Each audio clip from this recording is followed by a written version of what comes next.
Hello साथियों, संतोष creation में आप सभी का हार्दिक स्वागत है। आइए आज फिर से एसएससी एमटीएस के कुछ इंपॉर्टेंट क्वेश्चन लेकर आए हैं जो आपके एग्जामिनेशन में 100% आएगा ही आएगा। अगर ये क्वेश्चन नहीं आएगा तो इसी तरह का अदर क्वेश्चन बिल्कुल आएगा, क्योंकि ये आपके देखिएगा सिलेबस में दिया हुआ है, इसलिए ये क्वेश्चन आएगा ही। देखिए हम लोग इस तरह का क्वेश्चन को कैसे बनाते हैं, बहुत ही कम समय में पहले बनाएंगे, उसके बाद पूरा डिटेल से इसको समझाएंगे।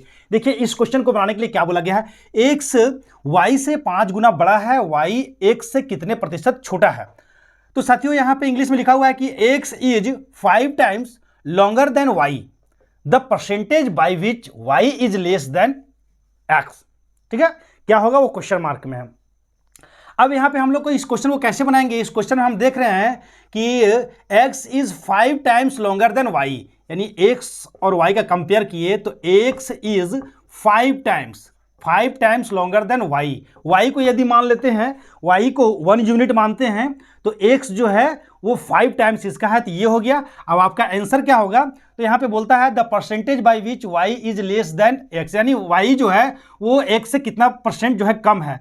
तो y x से कितना परसेंट कम है, इसके लिए हम लोग क्या करते हैं, कितना परसेंट कम है, तो इसके लिए y बोला है कितना परसेंट कम है। तो यहाँ देखिए y जो है वो x से कितना परसेंट है, तो पहले x वाला को यहाँ लिख दीजिए, और y जो है वो x से कितना परसेंट है, तो y x से 4 कम है, 4 कम है। अब परसेंटेज में पूछा है तो परसेंटेज का मतलब यहाँ पे 100 दे दीजिए। ठीक है, आप इसको काट दीजिए, आप 5 2 जा 10 0 4 24 जा 80%, ये आपका फाइनल आंसर हो गया। अब देखिए इस क्वेश्चन को मैं डिटेल समझाता हूँ कि इसको कैसे बनाया। ठीक है, यहाँ पे देखिए कोई एक्स वाई मानने की जरूरत नहीं, इसमें जो है जिस तरह का क्वेश्चन दिया हुआ है कि x is 5 times longer than y, पहले एक्स और वाई को हम लोग लिख लिए। ठीक है, अब यहाँ पे देखें कि अगर वाई को 1 यूनिट मानते हैं तो एक्स जो है उसका 5 टाइम्स है, 5 यानी 1 का 5 टाइम्स आप कीजिए तो क्या आएगा, 5 आएगा, तो एक्स आपका 5 पता चल गया। अब हमको परसेंटेज में निकालना है कि वाई जो है वो कितना परसेंट छोटा है एक्स से। ठीक है, तो यहाँ पे देख रहे हैं किससे बोला है, एक्स से बोला है, तो एक्स वाला को आप सबसे पहले नीचे लिख लीजिए। ठीक है,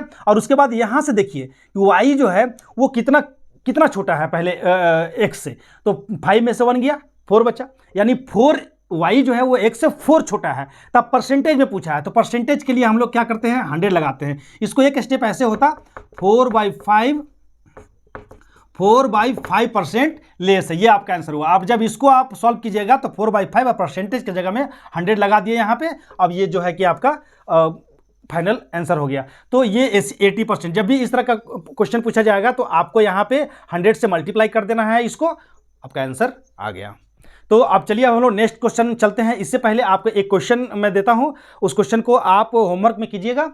देखिए इसमें आप जो है अब इसी क्वेश्चन में आप क्या कीजिए, एक्स वाई से यहाँ पे लिख दीजिए 10 गुना बड़ा है। ठीक है ना, तो वाई एक्स से कितने प्रतिशत छोटा होगा, यानी कि यहाँ पे आप 10 कर दीजिए। बाकी क्वेश्चन आपका वही है, आप ये क्वेश्चन को सॉल्व कीजिएगा और कमेंट बॉक्स में हमें कमेंट करके इसका आंसर दीजिएगा। ठीक है, अब चलिए हम लोग नेक्स्ट क्वेश्चन लेके चलते हैं। देखिए इस क्वेश्चन में पूछा गया है कि find the number of zeros at the and in the product of, यानी कि अंत में शून्यों की संख्या ज्ञात करके कितना शून्य होगा। तो इस तरह का क्वेश्चन जो है आपको पूछा जाता है। अब चलिए इसमें देखिए इस तरह के क्वेश्चन में क्या पूछा गया है कि find the number of zeros at the and in the product of, यानी कि अंत में शून्यों की संख्या ज्ञात कीजिए, ये आपका क्वेश्चन है। ये 4 ऑप्शन दिया हुआ है, इसमें से आपको चूज करना है। तो ये बनेगा कैसे, सो मैं बता देता हूं, पहले शॉर्टकट बताता हूं फिर इसको डिटेल समझाता हूं।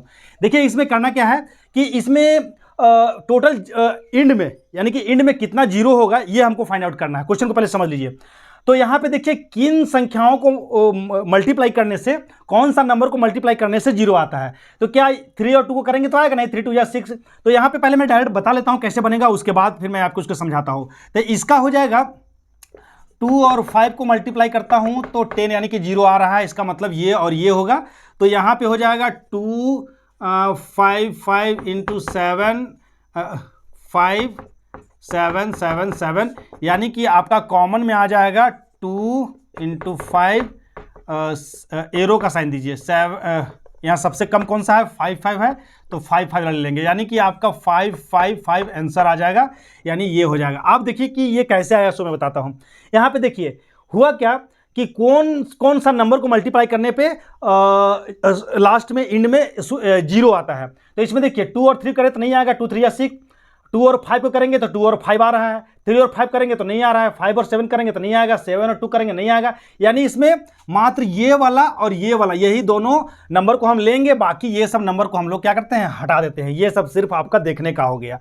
यही 2 नंबर से डिसाइड होगा कि एंड में कितना आपका जीरो है। ठीक है, तो यहाँ पे देखिए क्या किए, 2 यहाँ पे देख लीजिए। अब इसमें आपको करना क्या है कि मान लेते हैं कि 2 का पावर 5 5 5 और 5 का पावर 7 7 7 मान लेते हैं। इसको एक लड़का मान लीजिए, इसको एक लड़की मान लीजिए। ठीक है, अब तो लड़का लड़की का पेयर कितना हुआ, तो इसमें अब इन दोनों में कितना पेयर जो है कि बनेगा, इन दोनों का लड़का लड़की का पेयर कितना बनेगा। मान ले कि इससे इसको शादी किया गया, तो अगर मैरिज किया गया तो एक दूल्हा एक दुल्हन होगा। तो दूल्हा दुल्हन अगर होगा तो एक और एक पेयर बना। उसी तरह इसका दो पेयर बनेगा। तो मैक्सिमम कितना जो है कितना लड़का और कितना लड़की जो है वो पेयर बनेगा। तो यहाँ पे देखिए जो सबसे कम होगा, इन दोनों में कम होगा, वही उतना ही उसका पेयर होगा। तो यहाँ पे देखिए 2 का पावर 555 है, यहाँ 5 का पावर 777 है।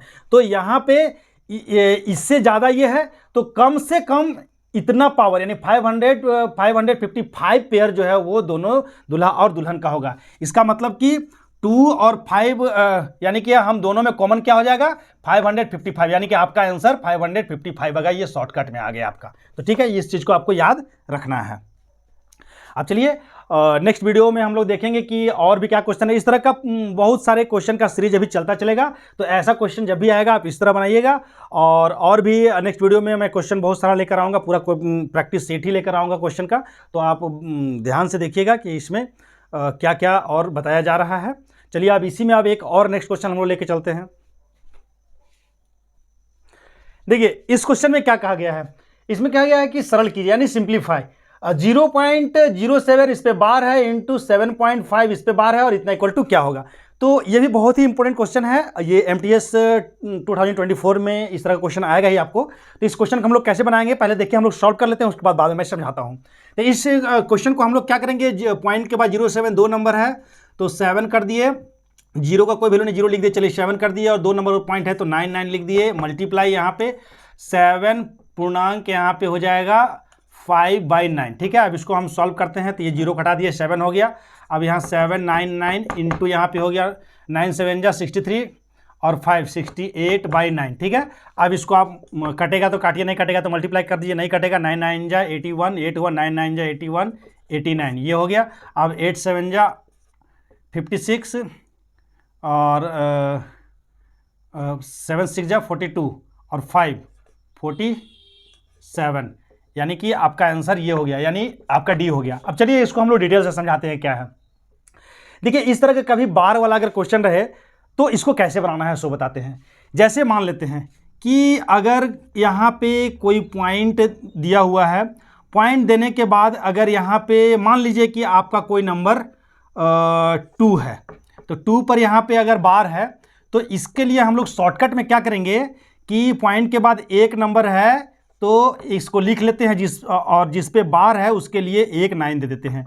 यदि यही अगर 0.25 या कुछ नंबर रहता और दोनों में बार रहता तो इसमें दोनों में बार है तो 25 लिखकर, दोनों में बार है तो 2 को 9 यहाँ लिख लेंगे, ये हुआ। यदि आपका यहाँ पे 2 3 0 ऐसे करके है नंबर और ये तीनों में है तो यहाँ भी आपको 2 3 0 करके यहाँ पे इनको 9 लिखना है। यदि यही ऐसे रहा 0 2 3, अगर ये 0 इधर रहा और पूरे में बार हो तो इसमें भी हम क्या करेंगे 23 ही लिखेंगे, लेकिन 19 3 को 9 लिखेंगे। ठीक है, अगर ये तो हो गया। अब अगर यहाँ 0 पॉइंट करके और यहाँ पे 2 और 5 है और यहाँ पे बार है तब क्या करेंगे, तो उसके लिए हम लोग करेंगे कि 2 5 तो यहाँ लिखेंगे और जिस पे बार है उसके लिए 9 देंगे और जिस पे बार नहीं है उस पे हम लोग 0 लगा देंगे। ठीक है, उसी तरह एक और बताते हैं, अगर यहाँ पॉइंट है और यहाँ 0 है और 2 है और यहाँ 5 है, ठीक है, और यहाँ पे आपका बार है, तो इसमें हम लोग क्या करेंगे कि 3 नंबर है तो तीनों नंबर को यहाँ लिख लेते हैं और जिस पे बार है उसको हम लोग यहाँ पे लिख देते हैं। ठीक है, मान लेते हैं कि ये दोनों जगह है, ठीक है। तो 99 लिख लिया और एक नंबर पे नहीं है तो एगो जीरो बैठा दिए। तो इस तरह से हम लोग क्या करेंगे, सॉल्व कर सकते हैं, ठीक है। अब चलिए, तो यहाँ पे आपको समझ में आ गया होगा। यहाँ देखिए 07 दोनों में बार है तो 7 लिखकर और 99 लिख दिए। इसमें देखिए केवल 5 में बार है और 7 जो है ये पॉइंट के आगे में है, तो पॉइंट के आगे में तो इसको कोई टच नहीं करना है, इसको अलग से यहाँ लिख दिए, ठीक है। और इसको मिक्स फ्रैक्शन के रूप में इसको हम ये तो नंबर अलग हो गया, ये अलग हो गया, इसको अलग लिख दिया, और ये फ्रैक्शन में हो गया तो ये फ्रैक्शन में लिख दिया, 5 है और नीचे 9 दे दिए। तो इस तरह से हम लोग करते हैं। कोई कोई क्या करते हैं कि यहाँ पे अगर जीरो रहता है तो इस जीरो को ना लेकर यहाँ 7/9 लिख देते हैं, केवल 7/9, जो कि गलत है, ऐसा नहीं लिखना चाहिए। अगर ये जीरो यहाँ ना हो के यहाँ हो और बार हो तो भी हम इसको नीचे 99 लिखेंगे ही लिखेंगे। तो ये आप ध्यान रखिएगा। ये इसलिए बता दिया हूँ कि आपको हो सकता है ये क्वेश्चन नहीं है लेकिन इसी तरह का क्वेश्चन आएगा, तो कहीं कंफ्यूजन ना कर जाए, इसलिए मैं इसको आपको डिटेल से बता दिया हूँ। तो साथियों, इस तरह का और भी बहुत सारे क्वेश्चन आपको मिलेंगे, इसके लिए मैं प्रैक्टिस सेट लेकर आया हूँ। आप मेरे वीडियो को लगातार देखते रहिएगा, बहुत ही डिटेल से मैं समझाकर आपको बताऊंगा और आपके क्वेश्चन आएंगे ही आएंगे। देखिएगा आप सेट प्रैक्टिस सेट में आप लिए होंगे, उसमें पक्का ये सब क्वेश्चन होगा ही होगा। तो साथियों, यदि मेरे वीडियो अच्छा लगा होगा तो आप मेरे चैनल को शेयर कीजिए, लाइक कीजिए, कमेंट कीजिए, अच्छे कमेंट कीजिएगा।